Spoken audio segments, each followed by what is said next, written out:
Obia kwa baba OB4 GATV era obofo legend on Facebook and nkomo aye betwetwe no ano odene pa na ebe kasa bia fa Honorable Kennedy Ejapon akompre ko Ejapon ho Joyce Mensa so ebe ka bia fa ne de ho one ohene David na ona no ayaya na onzo simpanifo bi obedi omu atem no eno se ebe ka bia fa ho Nigeria fo bi so ene ma boni bi a onom so ye eno se ebe ka bia fa ho ene ebe ka bi so afa Honorable Sampan so nsem bi kakra beka spiritual father so ntoko bi a ono so ne presenter was coming kofobia ho nsem ba ya no so beka bebri na me nsem membre no me welcome me guest na me guest ne de bia woni se obasho no so ana me homwa no na me homwa na sorry because education papa eno aka se me kire me share Prophet Dr. Louis Aboagye of Worldwide Evangelical Seminar Rep so ba show no so as we leave him to talk because now we see us in be me interrupt papa me very sorry say me man yes papa this year say man kasa teacher tipo asa wow education no ho betia atiefo ngina ane me ba PPC pakope Apostle Ebenezer yes one day he will be here yes on the school in administrator yes na machia mama foreign ndo ostimi wo Kumasi FM yes mama nyamisha yes fezo na me amokani yes before say we can there be because ebe tank but we dey be shall be and we go for majemede na kombi kombi ba ko be kombi apostle social o boduma papa me tia dofo bia anura so omoba nansane na omoba be grace the occasion apostle na me gina the platform so adawase occasion be grace ne adofo nyina moba be ta machi e ma bibia ye successful. God bless you. Asada wo mukoma Bishop Afrifa. Yes, asada kase no ngoma Bishop JK Afrifa. Oh yeah, very kama. Yes. Nyamishano to. Papa nyamisha bebre. Sunday no so yasa akoye no. Hoye dede. Oh, fine, that's good. Na Sunday no. Obompaye message apostle. Message me to na me ho push. That's right. Oh, this one no you announcement of God. Yes. Na there me de ba ko a ma mi so man Ghana. E wo problem pa na say opon asori wie no. No say obi a opese otukwa akwa abirechire bia. Omra no mfa omompaye man. Daddy meti me nen sori mani nyina sori ho na mu se o man Ghana omu nyina ekoje mpaye ho na mu se o man Ghana no se obi am pese obetenem ha obi am pese okwa abrechi because of man ni monyoyi kam kwa me sori akona me here na so okay some kwa me apostle so you be today ba so me ntejire kakra. Bless you, God bless you, God bless you. Apostle, yeah, my ensem nyetenten ne de be start the show na. Apostle nsem bebre na abobaba o man mu. Na me pese edinka, we are man of God nti me pese yes tackle on the aspect of this guy or what's your friend or Henry David. Why? Guy B, yes your friend or Henry David. Na guy ne sorry ya no pa. When you adaje akopija ne camera. Wadinka start here the dimpanifo akukudam bia onkofo bu ha yentimi mo din on the platform o me dignities akase. I guess I catch na odi two for them. O ti kokko so ntinam se yebo ni din aje se yebo mu no wodi na tem. Because I catch na. Ono a the president ni ministers ni bebri atam ni nyina din. Se ba bi o aboba de aba bedru. Apostle Bishop Professor Professor Pokunyina. Yes. O didi na tem. O say efe catch na so o Henry David. Na de me den say abaya ba ko anu kan Joyce Mensa. Ne sudden plan no. Ne plan was one another 37 times. Ono be gina social media be o tack free me ne je pa. Girl hu say aso ya fofura enye sa angle no nti phone on the tom and meje me phone because me man fa phone no ma media tem. Nti ka che phone oni bi no jimisa no. To agent papa. Je fu esa am ka ba bio. Yeah. Mo fa che na de record na de pa because we can't sit there for this lunatic. Yes. We are about them say no. E me didi aso for the fatemo. Yes. Some of us will not sit up say sa Jimmy for no. O me fans answer me didi so pani Professor Pokunyina tatemo. Yes. oni bra pokina abo ana ne ha no say o say cathedral bi I cathedral no say na cathedral pokina NC the most part o de pokina NC cathedral no David ona afa ko da ma no na be jimi a jimi asene say o say bika on da do kan kwabi asibon ma let's face fact yes se kache no o wa se bika on na do kan yes on the president na poko nyina de o ko ene say guarantee ya na nyansa kakra boy no I don't want to even discuss him one yes o ye David o chire mu no yes na o nyansa fo yes ba se we de we no we no Jimmy kakra e no da ka chebo say penny it wo fo dwene yes se wa Jimmy a wa Jimmy Yesu ba ye Jimmy wan sa biale because why Yesu to bo wa Jimmy no we are near wa Jimmy yes the other na o say ye man media attention the one sir o didi papa na tem na mama be can be yes obeso ohun say abrabo aye bona ahun oda ya onna wiem bona fom wonder wiem wow brabo no halate panifo say yankoto a ye na abrabo popogina abo no se krache no wotimi abo mu kotabu a nke bia nke ye yes bone kase o bone we ase ekupa se bone we ba se obobi a wa di Kristo eni ne bone kase pa yes na krachi o ti fa ofun oba atofun ama we mu obodwaman e Jimmy ba kono no two o ti obi ma so na wo Jimmy se ye na o wa hoden se wo ni nyansa abatena gana ha no abekeka sanse no kasa kwa se kan wi a no wa sanso afa krom se me ni o ya na Jimmy mo Jimmy se o mo firi mu kwa na o mo tawo mo woni se ewi ase fom anti woda ma agebo a oboye de obeba fo edi adan na wo su ko do say papa no wonya 68 years old yes o 70 years old yes utimi emo ano etia no be se mo ada ya mo manyansa mai e kase ni mo na fa buo ngini die mampanimfo yes o ka twa no our efficiencies na o se beba tie awofo asem yes e wa awrade mu yes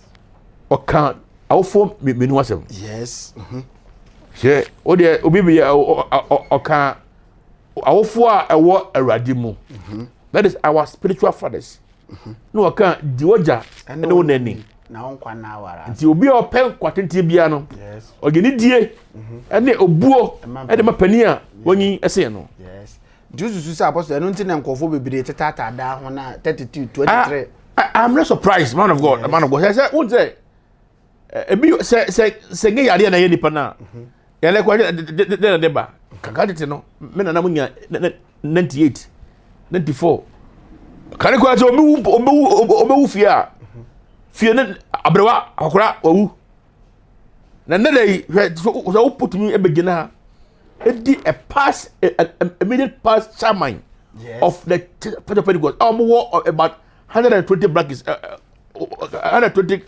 countries yes now obi anu na tena say sorry ya ka o man na ka wefa yes obi send me message was don't fight the person you are supposed to learn from na papa ni esimo o say kache no wajimi o fasha me so me ka wajimi ne say me say me na wajimi me kura no me so wajimi ne say ma o ka no opese de pagina hunu nyansa se de ono ajimi ne dia o hwe ne ye yes panyi enyi na tem yes dia na papa no e de aye no yes sa de bi kura na nka anko yi a na papa no ko ade no o da ye no ono ne anga wo de tackle by say cathedral no enka ne level na wadu nka papa ne en switch off nka say youth ni nyina ase o mani nye cathedral no on stand on the papa no youth na o penny enti papa na obi ono youth no how can he think for the youth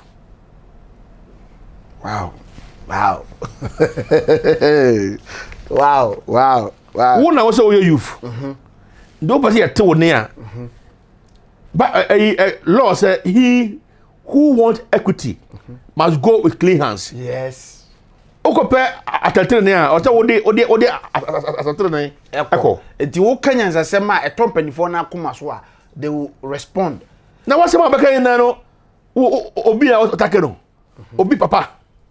Enti ono go agene sene ni atem. Kwa na papa na me kwa obi o tell abuchi afo go otimto. Jimi say now many time.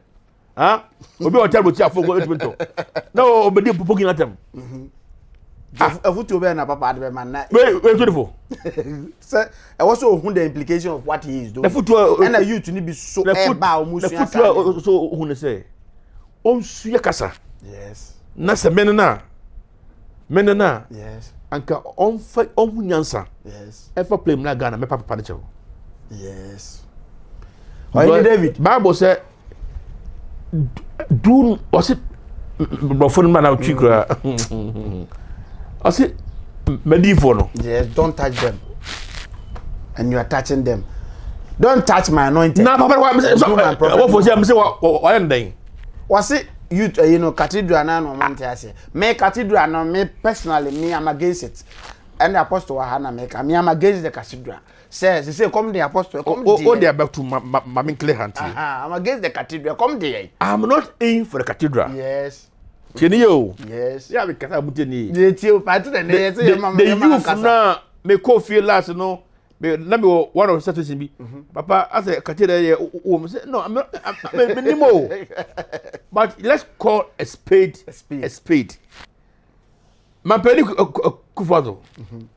And was so ne boss obi cathedral man Yankopon. Yes. Say na me man e be president. Yes. Yes sir. Don't find this Kyei. Oh. Na pacho o de sikebe na yi. Sisike yen sori ma sike ni ayi na wo jejeje. Be ka kire wo se panyin ne de tax payers money na isia. I will make him make say he didn't fulfill his promises. Yes. But we there what the mamelande o. So o kasa ba say o against. Yes. Yes sir. 100%. Ndi mamelande na me hu ba bia hu no stand in free ba. So o de yari o magical e say e de ekwan. Yes. Na o de dia. In fact, I will be very very much disappointed in Kufado or so that's chene kwa. But here you can say ya ye nua charismatic crowd. Oswa cement edeko. Yes. E ka say a chese individual na e shadia no. Or so say obesity M1 no. Yes. Me tua bi. Yes. Na me say me tua bi o. I didn't know tua bi. Mo, but that's pa say star 97. Yes. Be tum mo de. Would be tum. Me tua bi ka say. Say ye tua sika. Akoye National Cathedral. Yes. Na say ye ayo opemu. As a face that's can akoye oman futu mu dia. Because what that all the adanko. Adada adwe. Ay abaye adwe. Yes. Enti se me metua ana se me support Cathedral nsi na. At point blank say. Yes. We found the way na ye free mu e de ye ade no. Yes. The youth will be very much okay. Say you be a scan a free bar. Yes. So amasika o mai mu emadin. Ana odi sidia. Ene alabaka. Yes. Ene adabraka. Eja so. Yes. Because you say no ama you to the entire you to ni aya aggressive no kakra ne say they say yes come there. E come there no. Ena musu sisi cathedral na am call lanche keke no. Musicians na am ba ase no. Dana Samoa ene ada jakalolo mimu ni ayi nyina nsem on be kan say mo 300 million per 5 minutes music no mo boy no baby e fundraising you spend such a huge amount of money say na asema make no omonye beauty no ehunu say sika no ase omo say sika no ye frɛ jakalolo mi busa jakalolo mi sika no we anya bi jakalolo mi sika no we anya bi all the people omo ba platform omo ba ayi nyina so omo anya bi next I say sika ni bedi wo mo ho no ye bodin say ye ma obofo say ya na ya ji sika ni e di bet ya invest kana America omo kwa abroche Washington DC almost omuma so ne badu $50,000 which is not skaketwa tiem say ye fundraising na de abesia de na sika na ye ni nyina no omo say no yes sketch keke no nko $30 million. Apostle akati de betimesi awie na 4 years ya ba na baby free ba no omo amfa government coffers. Yes. Me dey yeah me can't say me make it point blank. Yes. Omo use government coffers. Yes. Then omo call for fundraising from people, other colleagues. And omo misuse. I say Ghana for penny for no fire you for say kwasha for. Yes. Matenasi. Oh. Ghana for penny for na o nyini a okowu no. O fa you for say ejimi. Wow. Adia youth here e nyuma. Yes. Youth ben na ene dey wo mara juma ya Oba be 20 TV so di atem. Mampani ku for time or the youth parliament e buy. Yes. It's your apostle. Or the buy. What the buy? Me ko yebi. Yes. Na fer me wi secondary school. Yes. We ya na me Adom. Because more first pack FM. Nko. One is me pay ma. Na say eat your payment. Because I farm me. Wow. Ko ta dey. Pay na man po enu say o ye bibi. Ye juma. Tu nya time for e babo mo a. Na e bi na me ko University of Ghana. Titianya pakaka me ko school. Sa you if problem dey say wifi. E na abeye say to whom you know. Ade apani ne bae no wa anya no say party we dia na say okona party card a pushie ni kakra ba. Okwa party card a kwakonya no. Ye fa. Oh. Okwa party card a ye fa. Ade azie. Yes. Adentia. And I say you for problem no sir. Now tie.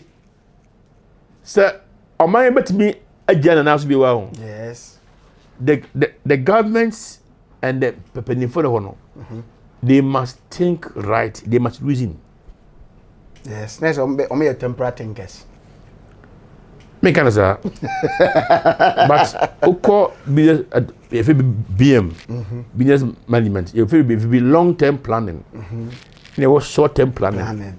And what the business in do ragram them temporary thinkers. And the woman been here was short-term planning. Yeah, the ramas. Mampani kan kire say mampani mama. Ye ha no ka kire say ye short memory. Yes. And to no na so we say Ghana was Ghana for na ye short-term planners. Yes. But you no be ye get short-term planners. Yes. Ye long-term planners. Ye you for nearby no ye say ye peduma. Yes. Mo say adwuma no. Say adwuma nye adwuma nye. Adwuma ho pa. Adwuma ho. Adwuma ni bi wa ni nya bi nye. Mo pani for dem kwasi afo. Wow. They are not taking right. They are not making things right. Me say mo pani for mo ntie me say mo pani for. They are willing to the future to reason. Enti o me short term thinkers. Oh, what go say me da? Makoda. Me ko Burkina ye duru paga. Me economy makoda. Me free Burkina na me Cote d'Ivoire last 3 weeks. Me hu no you cry. Me free Islam. Me cost every month ya kwa me ko. Fugi Islam. Ma beg it ni ku the man me Islam. Because na say me hu say as furugu ni shy or there.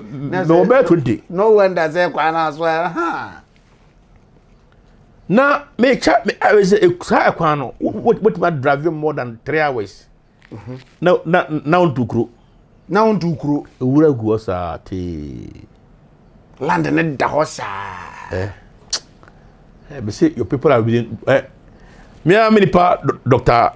Stephen Amwa Steka. Yes. MP for Nshaiso. Yes. Last time obe issue bi ba na obe kasa ya papa e kwa PhD. Asua de. Na PhD so ye free research. Oh yeah, you say ye do wo bodi am. Me ye bie. Na every obi also problem no. You have to identify the problem. Yes. And solve the problem. identify the problem and solve it for us. But they only identify a doctor of his caliber. I love him. He's a very good friend of my own. Now issue about yes on a national issue. Who defend it? There be because we trans analyze case because we are Doctor Stephen Amwa, former CEO, Masloko. Wabio, Tina Apostle Louis Bahana, yes, me yana man and Cassanti, Nesu me Jana mana be Apostle be a kid to no my Ghana yebre. Wabio, Wabing, stick up bing, sticker, Wabing.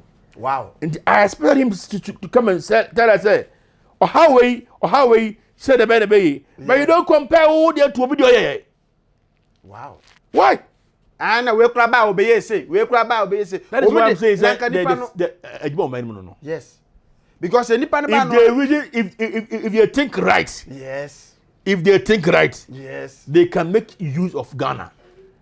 Dubai, as a man, yes. Be ho, but Dubai, a journey about the feeding in no more than 30 years. Yes. Also, when you have a good leader, you have everything. Na yet ya, a crab bro, Ghana, Jimmy in toast, Burkina Faso, a good or my been landed down. Landed down. What for? Because on every Canadian Wakasa was so disappointed. Wakasa was so disappointed. Be our not now. Our MP, our president, and answer our ministerial appointment. Be our very disappointed in such people because a woman will land Kessia and commit my year among mine on crime. Cry choked no. The baby release. As a Moses Apostle Louis, Wabeka. Because I was saying, I'm not a politician. Yes. They say, as a suit say a para bear, wash out one hour. Because the beer now or Mobeka. Yes. Because I almost say one or mine more and can is a year for me, because I choked. Yes, I said, I was able to build up another city. Yes. And the attention, Baba, see how. And I'm on this Cassia say a yank and a ye. A brother fool. They can build a state farm. Yes. Can you say, state farm at me and more than $30 million. As they draw the $30 million, sketch. Oh, sir, if the people are taking right on, Anka, sir, a Saturday go on. Can be a tourist base. Yes. You must see hotels or yes. The people move from here to that place. There's a fast land there. Yeah, and can grab a load no on the offload baby. Companies are Cassia, Ghana governmental is institutions no push ko. To me, my kind of bill say. But for one idea yapa, say you were MP, I was say or ye NDC MP at the parliament. Ubisa ukoni kuruma. Because sampa. MP, former MP or two no, the field the WC or no, whatever. Nyefa na say that basabi was in one no. I say was a correct education from my deputy minister. Education. Hwɛ ekuro atisa sampa 40 momo hwɛ ekuro sampa ekwan ni nyina nyɛ wow ekwan basa ekuro a yɛ boda aga akwa ya attraction base abetumi tourist be na so beko pɛ hɔ ahwɛ obɛ MP yɛ tu o samba bio but say samba bio na we ni get tu the youth of Ghana must arise vast land hanum yes. Sir, a man but me who young Saturday, who get yes. Also, what the business man demand. Yes. Two. Also, government today already found out. What about state farms? Yes, state farms. Eh? What for? The apostle. My was a professor. 50 years to come on. Yes. So now it's on my. Na me dim to ase. Na ya petrol cars. Ebe free wako. Petrol cars be free wako. Na ebe issue pastor. I was say abafo no te ho. Omo snow eto. Yes. Omo ne awia. But they are beginning to think say ombeye solar cars abadabra ya. Yes. Chargeable cars nyina. Omo ye cars ni bi kwa ya charge. Afi de ate me free ba. Ate ase pa. Petrol na ye dia to so na ye pe. Oil. Be kakra na useless. Yeah, oil no. But me get 20 years to come. Be useless. Na ate be useless. Yeah, e pe ni 40 ho. Dwen say de be ya mutumi solar. Aye bibi no. Na ye so ate ani edu pinkofo. People are there taking say they almost edgy get no see home. Yes. Yes, you act who adwene create. Pacho for na we are boss in Africa. Africa they say we kuro. Ghana cry we are boss in here. We are no ba no adwene. Na we na aye waste. Waste. Boni ne we are. So odwen say o the solar baby. Yes. Or the wind nyina e wind cry or the light. Sure. It's about time the youth say so arise here. They must arise for the people to think twice. Yes. They must make a very good policies. Yes. Some kokora ni here mo parliament ni as woman you. Now no me say mo fa agriculture minister. So time I pray for. Pani yini. Edoma dwene na bre. Wonyi no, wonyi sa at exist no okọ pension. Yes. Akọ home. Wacha 70 years home. Yes. Penny 70 years bro. Yes. I think say a side time and Ghana constitution we do 70 you for politics. The constitution must be amended. Yes. Can help me. Can do be 70 we say you feel politics. But that's my men code dem be kana na menfio. The American say, "Our mind penny for no, they must think right. Yes, they must set up a policy, sir. Yeah, no be no yehubi. Say, omu to be state farms. Where is you? Is your farm kwala kumo? Yes. Na ya crayfish. Every a God of mercy. Abra fish so mo na masase sunsuo mu no mo. Na wo nsuo no wo de wa nsuo avange. Obey you your fish. And how would this not this other way Emma Ghana floats no echo? Yes. Emma president. Yes. Was Sky Omoyabiano or the Cantos? Or the cram way money in a Abra land that had vast land that I yes. Na kadi was a kadi buy honorable can Japan aka said you say on my way in fact grammar and I'm say hey prophecy be prophecy apostle I was right into politics because and seminar o can no ni politicians no me say if can Japan stand say or be president I'll be the first person me vote man because that man okuta business brain was say in fact grammar brofa kese communicators me na minim brofo kan na ye de be butumi mo my way ye hia obi a okuta business minded person me da se pa de dia ma me kase ma me pa na ma be yu no MPC na wo no for no they didn't think right. Yes o disappointed both MPPO and NDCO they are not thinking right ebuginapo o ye one minister land minister and I operate at forest abra land dam ho bebre God of mercy land da ho bebre wo operate water forest abra forest esere da ho a wo betimi afa be 100 acres no wa ye business ho no o dey invest we onim Ghana ho over say kwemu say ya dey watch am obobo yen much you na go prison and na go prison kan ta yes a whole hia me pa you fu no nyina go prison o prison na ho you fu na ho no from 15 years 18 years yes 37 years no omo na contain about 70% of you for let's say you to no nyina go prison wow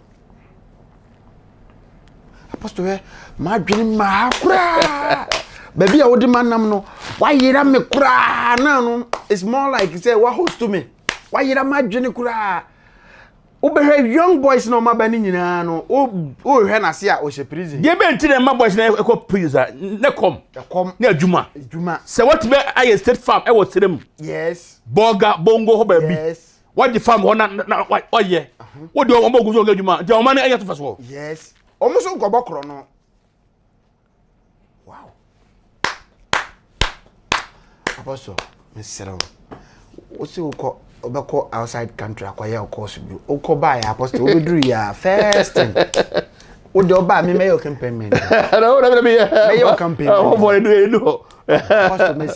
because we need people they think for the nation ye hia nkofo omodwene o man no nyam nkofo bi omodwene o mafu ofo fa pe na be ka di ma me work pa me work me twere pa mo obi ahun se me pen business no ye ma mo 1 cedi 80% a day 1 cedi 80% a day and kwa wo back to one say obi bet 10 cedi plus in 50 no di 1 cedi 80% a day o de check kuma the business no o me ni pa 2000 go 2000 necessary sika na a day fa fo na bo bo mame 1 cedi 80%. Say sika we no enke betimi de within a month next guy atu agu ho no 3,600 a day times 7 25,000 250 million 52 million which is 25,000 we wait 1 week you know times 5 a month 1.2 billion a month. Sika ye send no prisoners Kumase nkwa ensa wa mu mai ayisu na say apostle say Ghana na ye sika ni bebre na ye send no ho na ase we a month no we if I go 1 year already issue wait 15 billion. And everything grow. Where? Trillion. 15 trillion a year. Sika ye send wo prisoners no nkwa. Ya kampo o. Kumase nkwa sika ye sell o mo. Another 151 billion. 151 billion. 151 billion a year. Sam ko fo no be he no obi akọ ria board ye. Me ba otie yon. Otie pa. Se me nyao ne kasa ntimi njai. Ma me kura ma so de se me kasa bi. Boss ma come on. Obi sika we 1 year ko project wo. Kumase nkwa. Yes. Obi wi abanche. Ya ban 2 years. 2 years. Obi wi aponche. Ya ban 5 years. Yes. Obi wi aponche ne bo say. For ukuta be 2.5 kwabet ate ena body enso drum you no na say enu 100 cedis square na okofijina obi a odeka 250 cedis na oshem no oshem man 6 months abane man no ka 6 months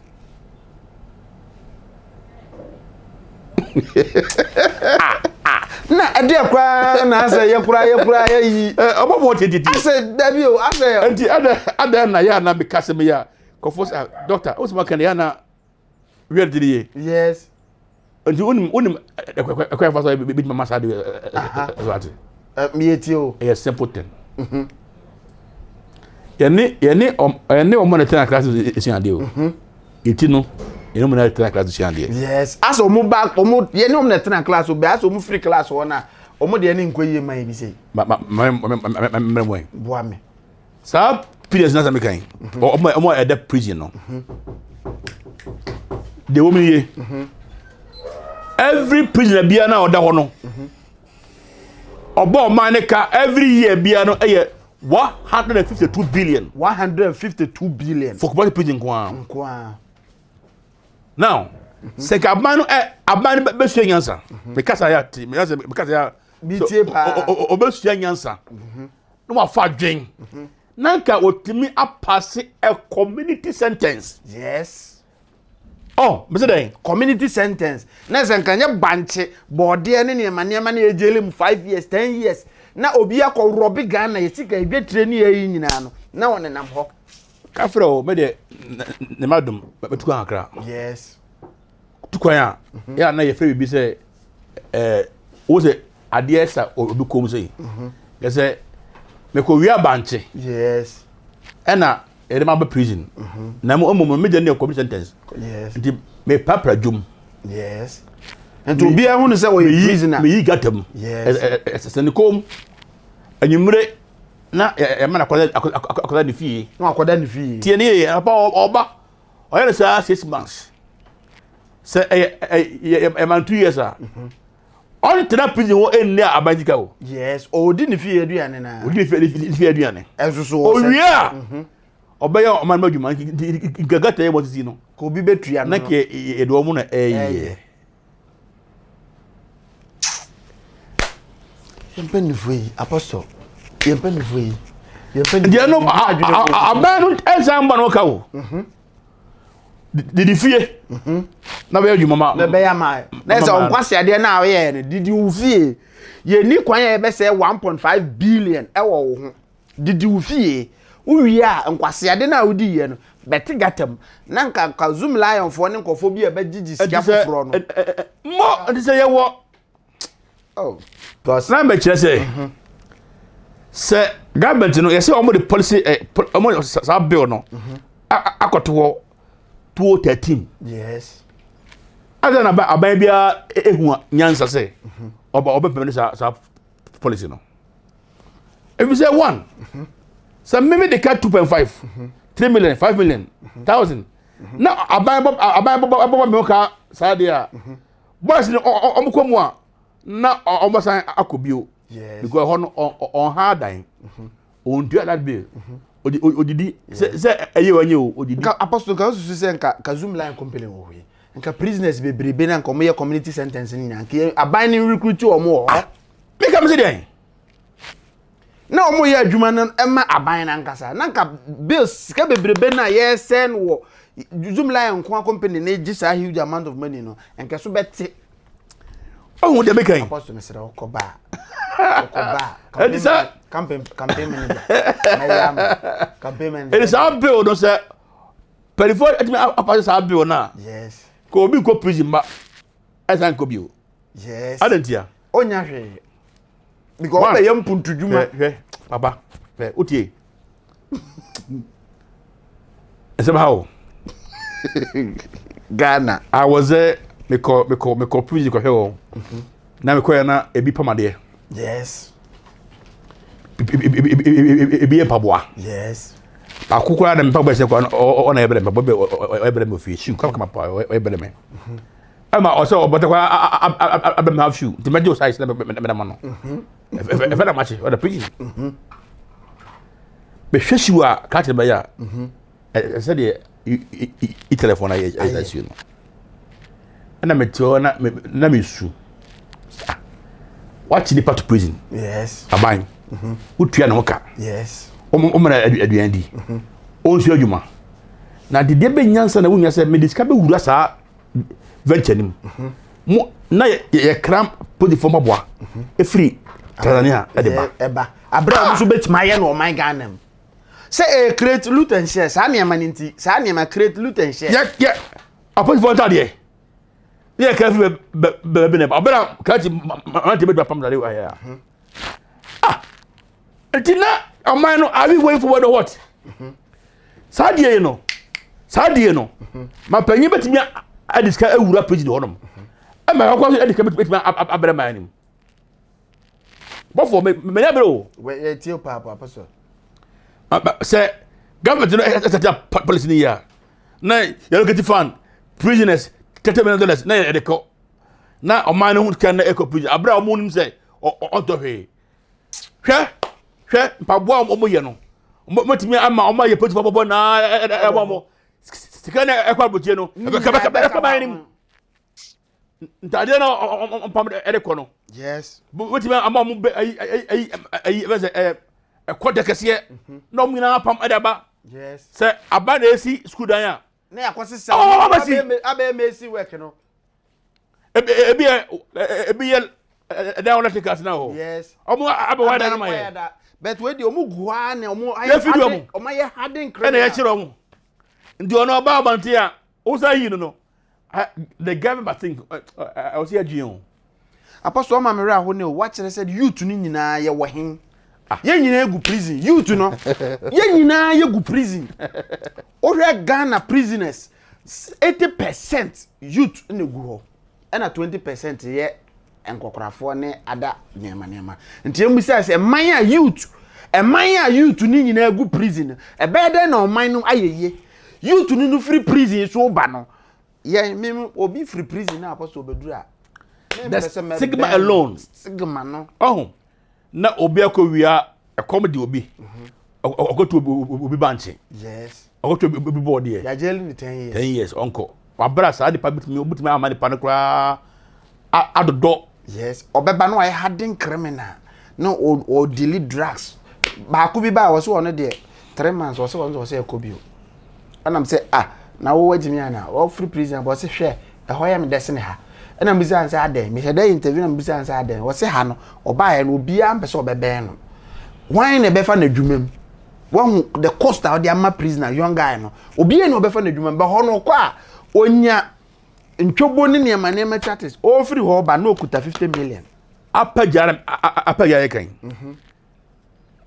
a nation building yes inti government no ade a was say the policy makers no they must make policies yes about me am prisoners no you get them to work wow you food nam Ghana prejuma na ya tam $30 million yes at the cathedral if say supposedly say a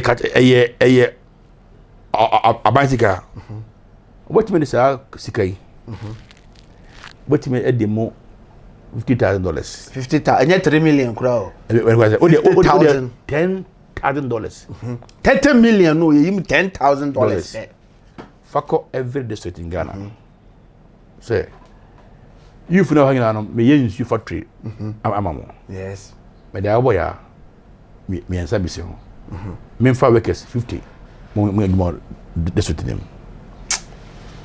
o mine apostle o kan se mo so o mine betima yeye but with good policies o mine yare o penifo ne yare seriously o mine Ghana betima yeye because ye hwe sa niam we ya the nation Ghana can build ye betima build o mine no ye penifo mu di yabro create loot and share no emwaye no obi kwa meya factory no no de budget o obi kwa me budget no ode ne di asemo yes and it's about time wo so you for sorry atie they should wake up tie and in a violent way yes but in the policy way here before me tio papa so say o man be gina biwa answer me come say o man be gina biwa yes I was say yes say go fa nkoma state farm ba wow and kroma policies no dey buy state farming na yetimi export ye gani bi akọ ye like say ada kremu yes as import aduane are we thinking or we are making the youth say toothpick kra ya graphic can pro enawa asunya na wa ti government no make on moto so oji mo tax levy aba I'm praying say so o mtiminka that's can be no o fa bi nye enfa bi ma youth no ngesa fata youth ni zamo fire farm say ye penipa 3,000 factor e was trim ye accommodation yes machines e kan ye penipa 3,000 mun ko sirem na nkran asase no so ayi no space mra na youth no so machine ka ho mun ko farm wonum yes busum ya ye man 500,000 o de man pat 500 cities man be man na man be man ndi yes bo ni pa be ko free akoye na youth ni yeti ha na koro no sabi nge ska bia zo nge ska bia o nada na ada ka dizena develop farming na ye na ma idea de ba ye sa ye farm tete farm na ye me nya na fuo na odua koko man kan bo de na ye ko te ba nti sa adwe na ye ngini Jimmy sa say na command ye de as a prophecy nkwa na wo hihye wo nti na me apostle kotodwe gufo okoba me say okoba campaign manager obofo Magana 20 years to come. Yes. So full na ye budget na ye budget. So if you someone be ya money manu ye nkosi akire na wonya se full na run Russia for say Jimmy sa say me kwa bonte ko interview bi na ba ko bi gina na asem kan say Russia for ntokwa na mo kon Ghana ye nkun bi na mo do budget unim say international idea. Yes. At obi affect nations. But those with brains, yes, are making their country work. Yes. Upon all these artists, you know, I don't think one or we are on the crew. Yes. On crack beans in Philip Bimba. Into Adriano or into all Kwan talk on the obedi. I dare back who say, or member Dima Becadianism. A very serious. Yes. O member ding never can because there is some sikari bottom there yes na sikari no so of course ebe ku yen yetie memu obra foreign yen na mo sikari na afan as a sikari nyina kogu foreign account ebani fo agyen say on be yes solar cars awia memu na wotia agyen so sikari dia obra ekom de yen obi dwene solar car no obi apostle asem no modu obi dwene solar car no obi so dwene cathedral apostle me wa kwayenko oh God of mercy so what's obi da amenamia pray the Lord me be car church opening me be car church opening yes yeah so unim de wunya me kwa oh papa me car no gender use we ba papa fa car no because na me foforo abadam be use me de car de papa no adantia because ma say papa na boa me yes se me boa so na me boa na boti bi mana si manen obi kura ka say nka boso so ye o pay ye de ma wo say president no wo say menye minister say nka mo so modwenu ma mo ye ye da bia moje about for on the most serious note say this Buhala atendie no subcha yes the government must set things right. They should allocate fund. I'm pe fund me to. Na fund no e meye o de oba e fam out this year obedi. I'm to sa fund no ma omo lawyers we de oba ye no we nzo ye tu ye ton nsuo no ye nya ye o ma na dia na we kura nsuo kura sa ton be sa generate income. Ma form say mo man very for bro. Omo ya bro. Like how much you have business car? All this car business. Abra wo nyam fa so prison. Na wo ni the business abofo na de ye. Sana for be beg na say wase no. Yes. Omo na business ba no. Sana for ni bi na omo be ye kwan ni ma ye na ye ni abre na omo ba omo tete ka ma ebu air condition bo omo ye comfortable no. E fa na ye business. Asusu ni e man no. Na ma ye prisoners ni nyina ya hardened criminals because obefiri ho beba no na ni tirima ye sum obefiri ho beba no oni se obi antimi fa na dwuma bio me ma ba na makoda prison ba machi you to na go prison obi ko wi abode kra na the prison na obi awia Ghana sika twetwe di kase no de akoto na nkonkorafo mu di abro ase e brabo the consumer mo ko so nya sa odam the consumer o she prison mam fan ko get 40 Mude muni abro sa 1 to 4. O say Emra Joseph o dem no. Ko to say obi o hyensa e wo Faro amamom o dem. Obi o hwedua no so o dem. E ka say enne obi o jaso neka ya agric minister. Yes.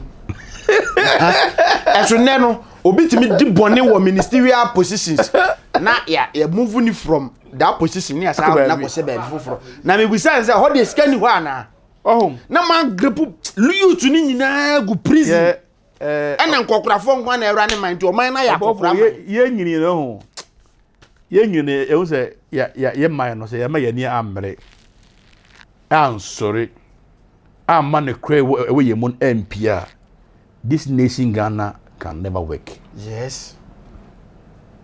Me ma nsempo be miensa na fe ediesi na akofo so. Ade betime ma o man ayiyi. And they say we must pass this community sentencing. Yes. To the prisoners. Yes. That bill must be passed. Wow. A pass we are. That does mo atoki no. Enchoki bio. Sa community ko na no. Se kovio bu na kwan a. These people will have to come and work free. Free. There's a kovio bu na staff kakra bi. They can na your prisoners. Even after all, there are some men of me anka prison. I was there. They are lecturers. Our lecturers we university them. Na only de omo lecture say time say or some lecture na ye yi omako akọ lecture na isa na one betu. These people are making it right. I get the way it even go.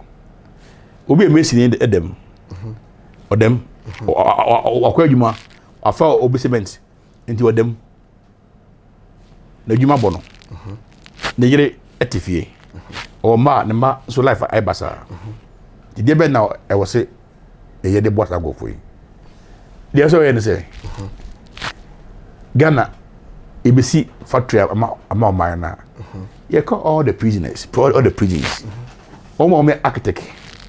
Omo ebo dance. Akonya ne disturb. Omo ebo dance wa. Omo dem. Omo ye say omo wo mu no. Let us go. Bring them. You know, for my one the man. Yes. This Ghana will not be spending such money amounts.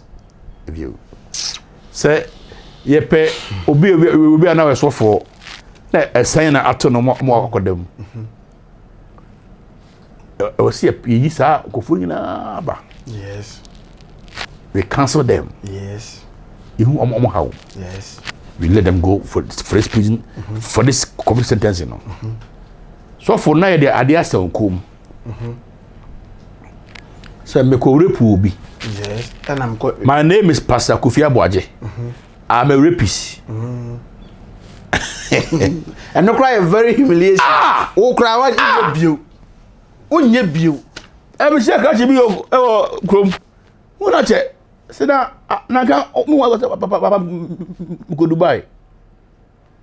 Hey, Dubai na ma Sana about 2 years old. A question 2 years so I could travel Dubai na Dubai so Dubai. So somebody Dubai prison. What you say? Oh there about ono ko offense ko prison on kan. It say ade no ese kom. And what they tiga temu a. Next time. And upon now for you. Samai. Hey, enya bio. Na ese kom.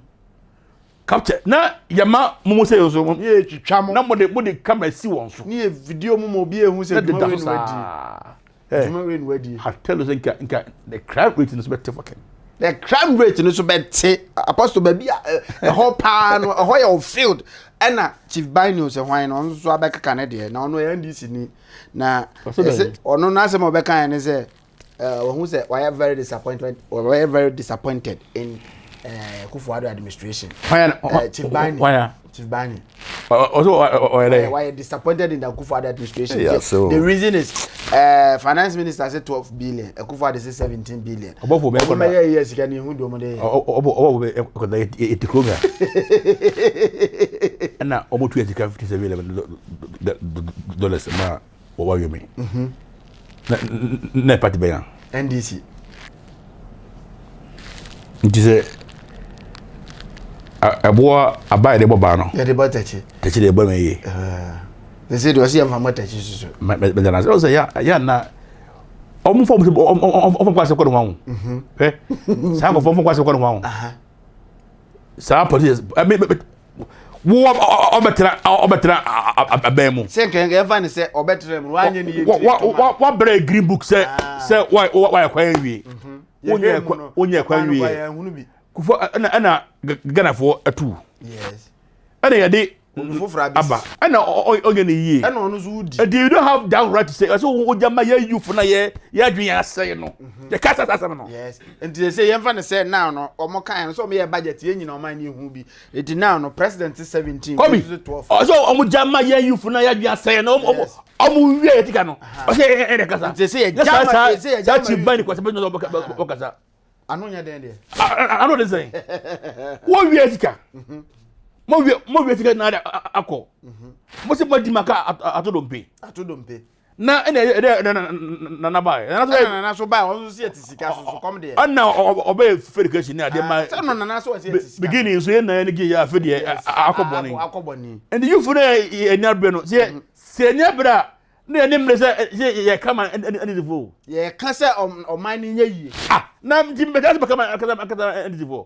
dabi na kaza esa time wo se yi MPP ni NDC sa njebe so na se ko no ano woni abre pa apostle ade woni abre they gave you the mandate ye kuma mo se for man ko yes o chebe ka se moye kwa nyina awie ene buso tu kwa asa apostle kwan pro me ye no 4 years kwan 4 years na se papa o ye no en kwan o ma 8 years then o me fa o ba be so baby o ba be duru na ho na fena again na me adoma na yeba so you for any bra we don't expect such people to come talk to us you dey bra so man be no that moral right say o muni moral right na say o mo yi ne de e friend say sika ne de o mo call parliament no sika na ho de hia me pa 12 to 17 billion ya le ka say gbe che me be say me business student yes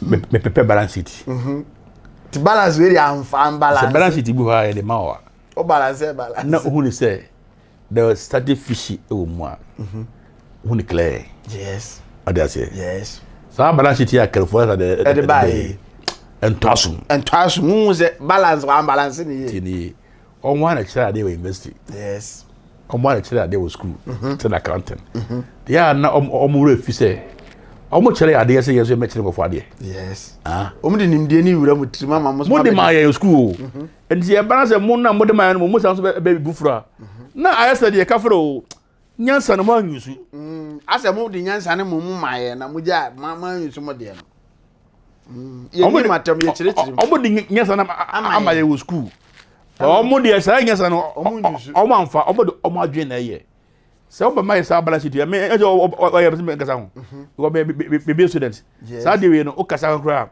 the you forget bad yes se me bie mu akere wa bie mai bie ma apostle bie ye ta be no so bie kakra bie because this is 17 billion there nyes ka to when we give maka eska bit mai covid fund na yes covid fund yeah covid fund and we are no amo emo take away mtubo adwa ho yes adwa ram HDC akoza epumam kusuya da so epumam bibia guso HDC bebre emekodi de mame ye ne adwa de na fopa ho ene e se ye wa de wo yem ye wa ne kodi bi ho eno kra wo yem adwa fo ya se ya e wo se mkope wa adnam wo yem na ka se emo ba ko 40 cities won nyansa say no Robin Peter to pay for pa and them say answer me can be enye na boso yo biem na emo a de ma ufidi covid na ye defie me menye bi ani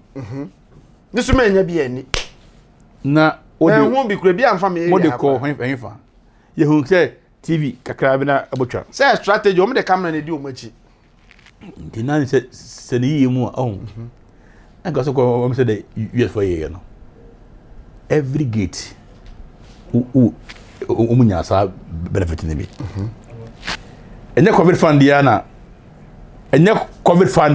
na oti yes covid fund ya na e ho ase US for 2 billion ya anu na 2 billion o mo ye yes o ye di so for these things must not be entertained no sa say no and then what get tell ko obani mo o man say so o kan for ta me say o discover Kyei. Aba parliament approve. Na the approve one as a few we and as a be akwenta. Okay. Apostle, now we should a very, very delicate issue. Nigerians be on my bow, my Ghana. Say, do almost so the abani say, omade some soap be, and omade abana. The very painful part aspect of it is soap, no. Omade man adi ko jaria. Na a hallucinating wagon, na, oh, yeah.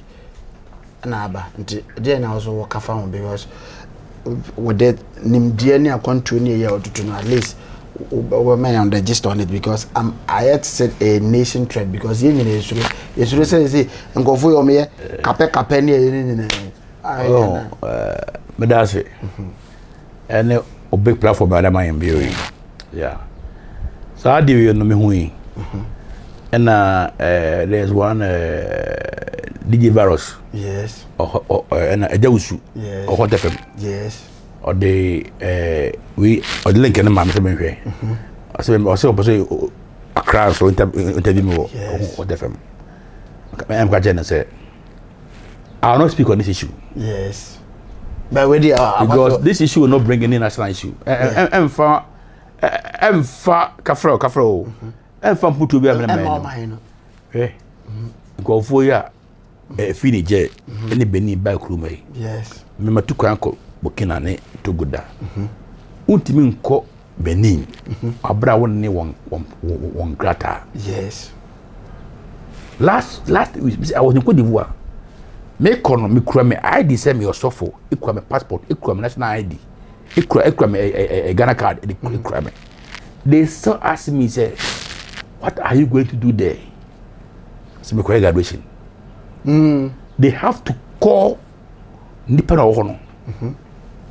So that can nipa de moto abegi na boda hono. So this our pastor is a rep, a kind of French. Before I was allowed to enter into the country.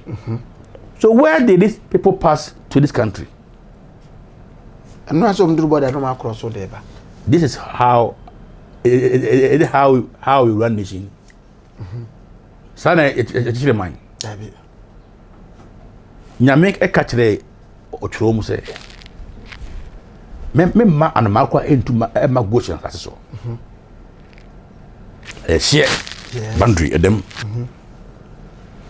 obako obi man so a na if my say ye ko Italy na ke ko yes ana you say you can for the be so o mo na ye ko na masters yes again I got sorry I see ye ko UK and come my free so dey nge nyina e be sesa ho akọ because the fact is say so dem ye ka so for the share come say abechire be mo bi the interior ministry is not working so for my kura sorry ne ka na pa ko nya ekosa ya ko kire oba bi okojuka ne if you have set men to lead us where would this nation be going to security minister security mama asabiti no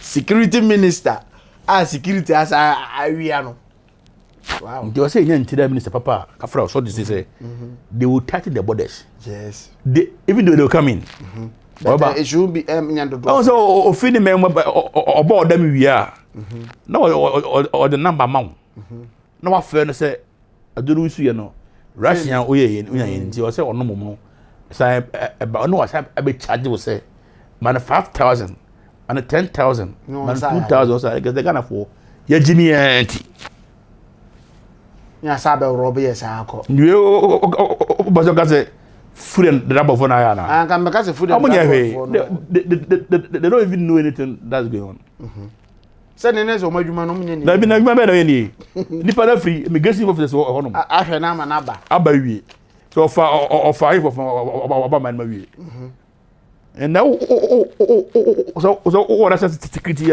minister or tino no ko chere oba on a camera do you still expect the country to be securitized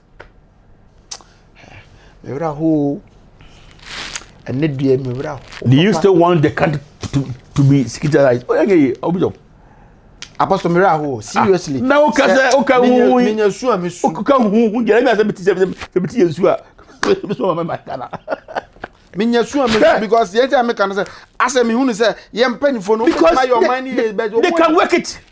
Me say opa jeriba di baso no jeriba ye no discipline oh say the man ko ye yes yes even though no buy no never be ho ye but oh man ko ye yes na ye just dey bato me ka to na ote parliament say me minister me MP from Savlegu me MP wo Tamale akwaya oye minority leader yi Harina Idrisu mote ho upon all this danger upon all this platform mo so what be minister mo me make any allocation for the youth of the north mo we mo say farmer the guy for what dey do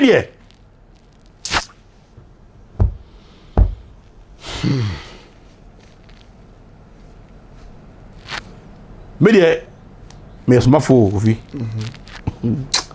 ya me di ho ya say ya na me di ho ya kakra ma din say mo ba kwan ma e mantie dey duro be ye you to them na oboda mo a o mo ase man no say abodan for na say be doso ne no be say mo ni asa do ma psychiatric hospital ma me ka say my CEO me ne abante bi hia wo sampa yes mutuku owie pole mo ni sentia kanga se person o mo e na dey coming awale dem ye pa na hu say abante na di moto abe chaye e chaye ti me dava nem say am so don't panic ade no oyi knife na me see from knife appear no papa me say me see na me catch nkasa catch ade to she karna me car no esom do ni bia e panifo ni bi anaiba me so ni frugu yi aso frugu tebo nye bio nye pani ne mum o ha ne say so we school we pole o bed na school se de muka na e ma na katua na yi mai ti odi ne bre wa bete kwa wajai okoti gang tie we ni yo wajai se ngesa so enta gwa za David o David wajimi no ase no se nge mi shia ne kasa ya ne me ba for them 1,000 cities I'm so offer for phone house ndi be kuma se me the be kuma se ofa wi na house ofa targets I'm so kokko djuma bi anya frɛ me obero bo yewo tene ni abre mo de V8 ne nam and I'm say o se papa we so for no hono o da for so so menim say so for no to se kan twene ye ko hu se ka me ye benfo ni anko te no o ka chere boys number me picture me phone me pardon so me say for me me because of say for security threat no threat security threat now we pray for this boy and he swing so we pole ni pay mba o yara ku ni ma na afi why restless yes why stranded because who do onya no na was say oyi bibi for survivor nti no oni omdu na odu na oni emra no hale wa bo hanya wa ja kra ono so nkun pada no ongem so anu hu mo waji ono ngase odi bag ma me na me de bag ko ba migration for no so mo fa na mana obi ba na mama obi na bebe si ezo o kuduro kabura bi bebe si ezo no se migration se border ni a na mo so ebe ezo yesi security wo join to and say wo say utie me wo say obi de do afi ni gi aba I'm not surprised because omo ma ho nya too tight na me ko no me figure na eko no yes me ka job say I'm a pastor oh my papa say ko because video na me say be ka on be torof search investigation bi ana but we do qualify about that so no oh yeah pastor kwa they still search they gave me the tough time.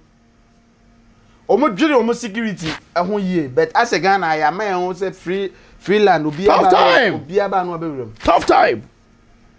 Is me hu say me free akono. E me krom na papa kokko de kwa na yanka bi. Afutu we na papa de be ma the nation Ghana. The nation Ghana is not sick. Our leaders must think right. They must think right. Now, and somebody boss, you know, they should pick it one. The prisons, they can make use of prison. You might prison one much me a man by year, you make a siama or minor. They can use this prisoners to go and work at the north. They should bring back the state farms. Or must state farm engagement. State farm engagement. Na yes, I quit in the cra. Na atukwo kuku. Ekra. Ah! Atukwo na edi ekoko na esirimfo de. Ye ka forget na ba. Ye kra free Burkina. Na na Ghana de na ye nkra bio. Atukwo no so ye kra na se be ka. Na na ego ye ndai. Nti many kra Japan or say obetimi at transform the north. Yes. To be city here. Na say MPs na north no ebehuru nyansa. They should back this man. Yes. To make what he want to do. Mesiamo. Oso mera ho amani kwa atoto. Obo na say omo man de no. Ye hwe northern sector na akwan ya da ho landed da ho na sun. Obo so kwa me ko Temale. I think me ko Temale I think in July me organization no Kumasi han 9th July. The following 2 weeks in Tamale. Me ko Tamale. Se me kwa me ma won twi na me ko camera ni di echire sa na muntwa ni etwa from here ko ni nyina land de da ho sa na land we da ho na nkran aye choked en nsuo awia nsuo mu na ye nwe na kwan ni nyina aye ma na mati me ye bofo adwi wa na dwen ne ba wo apostle bi e bra na everything dey flow na because say am rehoa to the sense enkran so kan ho seconds na o man no e de epini e kwan mu nyina aye flood ene obi tifia na osunsuo mu na ya na obon pai say rade jansuo to because nsuo ni ba o man na ye choked the nation ni nyina do matensia kozi nkran ene obi young boy sisu no person obobra onim so ankon kran onye ye adenti ni ya build the whole nation Ghana no ye de abesi ni nkran me ya o mapani bia obutu na pro obutu no baka say you move the nations this nation over there that mapani no o ko mi kurom kura western region land gu ho no yes mi kurom enkran land ye nya bi say mum panifo na mo ho no instead of say me fight mu kurom land say achemota forest kakra na aka no eno na mo ko ho we pay 1 acre we pay abira land de dem kurom kakra ka untimi nkom me nko use no e mo man ne build Jimmy ya o ma Jimmy na say on first ya kwala o fa kukufu yes na ko be kwa yes kwa on start de go forest da ho be she fa bia kwanta yes kwa abotem yes fa ko be kwa na ka boto bi ho boto onika wana ko na o hene so tu kwa 5,000 4,000 mote nkran ko foda na bubu nti wo sada no nti ubesi no aba bia ngi se ono no hu ne se obesi ni ha e wo se ga e wo se omu yi central association na Africa yes e di ba bia e be develop e be develop sana Dubai for ye yes that land was desert but they made it an attraction. The media I'm yet to find obi or say one my being be pay yes one my being be pay yes yeah I say no get no almost the police ever in Ghana if Abasantra I didn't because there's no development there ka airport kura ma peja de ko ho omo airport na wie ya wie na kan ya ma place ni fra boche ni banyine ko street then hotels must be there hotels be ko obi business be bre be ko because onim say broni ba that is the first place of here na kan kran ho to na da bia kran Me papa as you can, so me put now. A hot and pressure and what dinner. Apostle. Pressure and what dinner. Me free at bota. Some do last bino. Best 6 hours. Ah, I quite okay me. No fool nasa. What the girl go Me go US. I love this girl. This guy. What's a daddy? I don't know you must have. I do my work on the laptop. A system. The system here is not working well for us. What is preventing us? Telecus ne buying. Telecus. But to make at yourself mash up. There I no mash up 1 month. No what you are 10 cedi near mash up na ma. And you bring go do na asa. Now 1 month na mo de kan to so na se Wa bra. Madam for baako abruchi wo se omo no se de face ayi ma na boso me data do obeye ni bia omo do omo mfa boso me so ane na Telecus ndio omo say we the Africans no. Yini itikaye. Ndio omo ya no na de application en say te okura na auto phone so na te osika ni nyina oh this is must be dealt with and so why na so ka some near America ndio omo nim omo nim Granda mo yi mo one touch mountain ya ton kana baba ewe ayera masa yeso nko God bless you for stealing my bro for class because my confused what is stealing but so what stealing am me ko ka stay kura me stealing obo fo yan chan ko na we ka ya me say say mo trans so ne trans am emre nyina no and then me ra hunting am announces because man who say the country Ghana is not sick, it's rather dead because omu penifo no diablo too much o ma tete o ma say abrabo because it's high time say we do 60 years and above now you free politics because my at that time na bre God bless you and stay blessed because na dey odem na ye so na say penifo again you saw oh papa when you again but a man refuse say mpanifo ni binum mpanifo obu ha nti modern eno de nyini ye nti ewunu o nyini enti nye all anya dwene bia na nyansa na me shira mo nyame shira obi ha na de dwumade no ko ready me dey main so bofo ba ko pe bye bye